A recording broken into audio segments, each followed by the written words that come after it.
All right, getting ready to film the self-rescue from the ice. We got here and there wasn't as much ice as we thought. It's always an adventure. Now Chris and I are going to push ourselves back across the bad ice, I guess.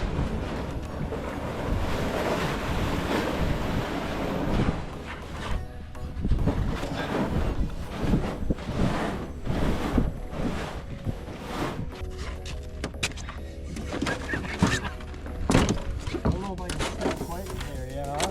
Not yet. We gotta go at the same time, just like that.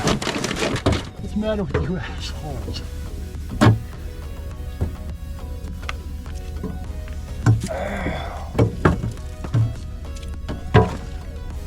Oh, cut. You can throw it from there, it'll catch it.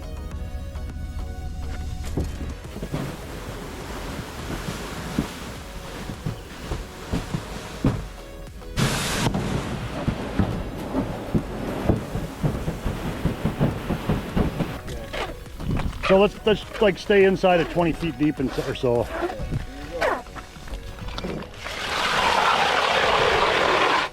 A little dull.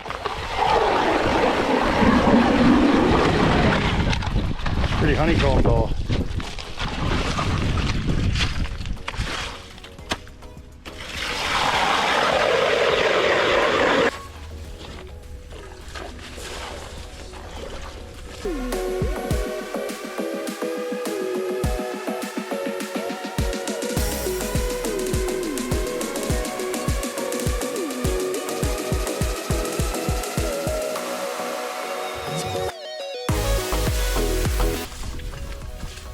All right, out are the miles.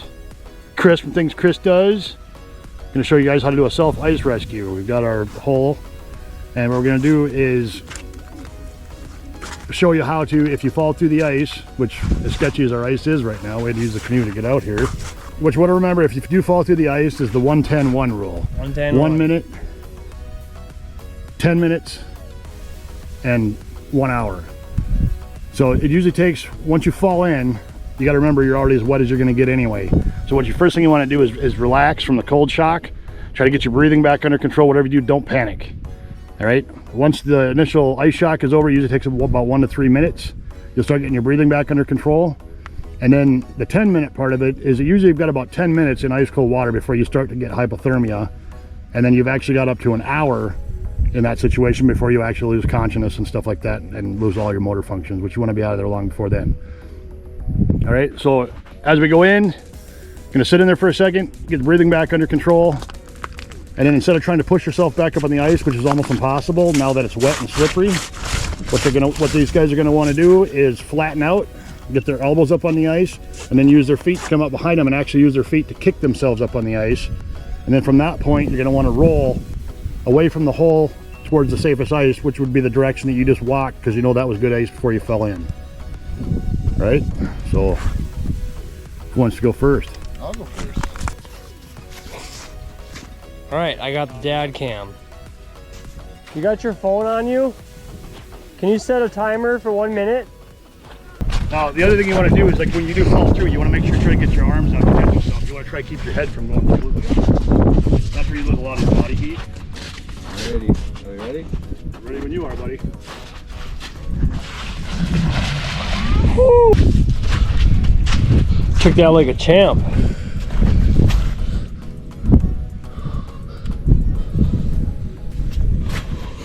Here we go. All the way in, head, shoulder deep, love it. And then breathe deep. Breathing. As soon as you feel like your breathing is under control again,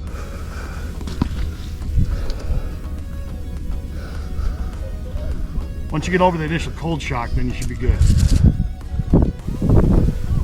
Because you don't want to panic and start flailing around and breathe water in. That's a good way to draw.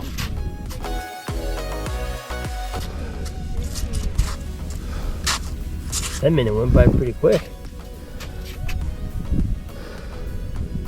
7, 6, 5, 4, 3, 2, 1. Got your breathing under control? Oh yeah. Yeah, then now what you get your elbows up.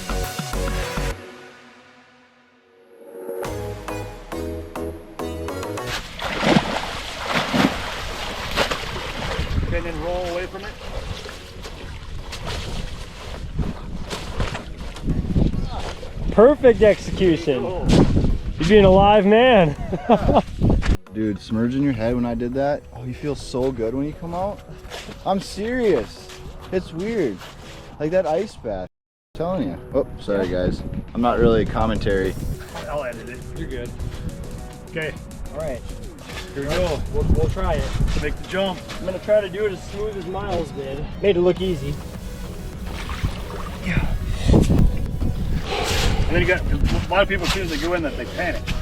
And they start flailing around. Well, you're already as wet as you're ever gonna be.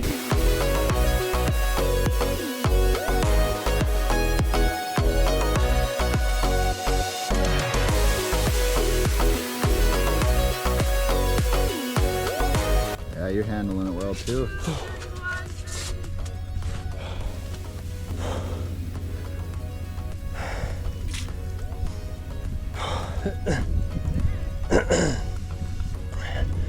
This would suck if you weren't ready for it.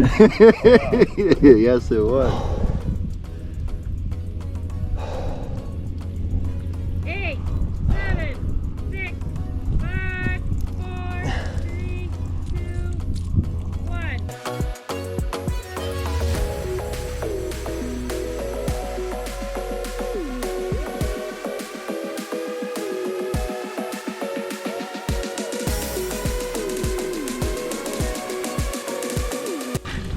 Kick your feet. There you go. Now roll away from it. Oh yeah. Can't feel my nut. There we go. How was it? It's great. It ain't that bad. You're still over here standing. Very nice. Chad's turn? Yeah. Yeah. No. Come on, you have to. Yeah, this is filmed on his channel and he made us do it. That's not stupid. Yeah, that's what I said. No, I got all the stuff in my pockets. All right. And I have been wet and cold, and I don't like either one. Is I'm gonna turn this way. if you do fall in, once you do get back out, if there's any snow, it sounds really stupid, but you want to roll around on the snow, and it'll actually dry your clothes out quite a bit. The snow is really absorbent, so it'll actually soak a lot of the water back out before you have to, try and walk anywhere. In the Titanic, when the Titanic sunk, they were in the water for over an hour. They could hear the screams before the people actually drowned. They had life jackets on, but they didn't actually drown. They died from hypothermia. But that was over an hour, and that water was a lot colder than what this water is, even though it's starting to thaw out. All right, you're jumping back in to get your head wet? I might. Let me move that out of the way. Animal. Well, I still can't feel my so I'll let you do that one. Alright, I changed my mind. I get my head wet. No? I think what we did was kind of unsafe. Well, yeah, we're actually professionals. You don't want to try this at home. And I was on the fire rescue department. I was also on the dive team for the sheriff's department where we get down and find drowning recoveries and stuff like that. I've trained scuba divers, and I've also trained lifeguards. So, just to be safe, we made sure we had the fire department on hand. Don't try this at home, kids. I'll show you guys it's a super simple knot. If you're out with a buddy or something and this happens to you, if you do have a rope or extension cord, whatever, all you gotta do is make a loop like this.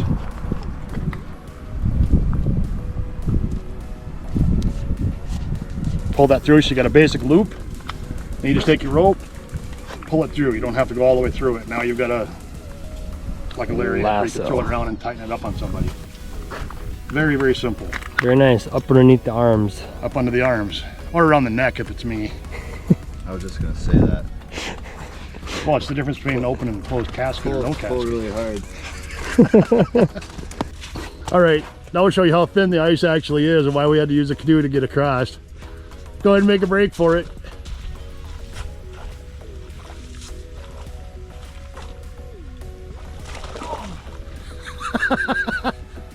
Yeah. Good times. The things we do for the channel is to keep people safe. That's right.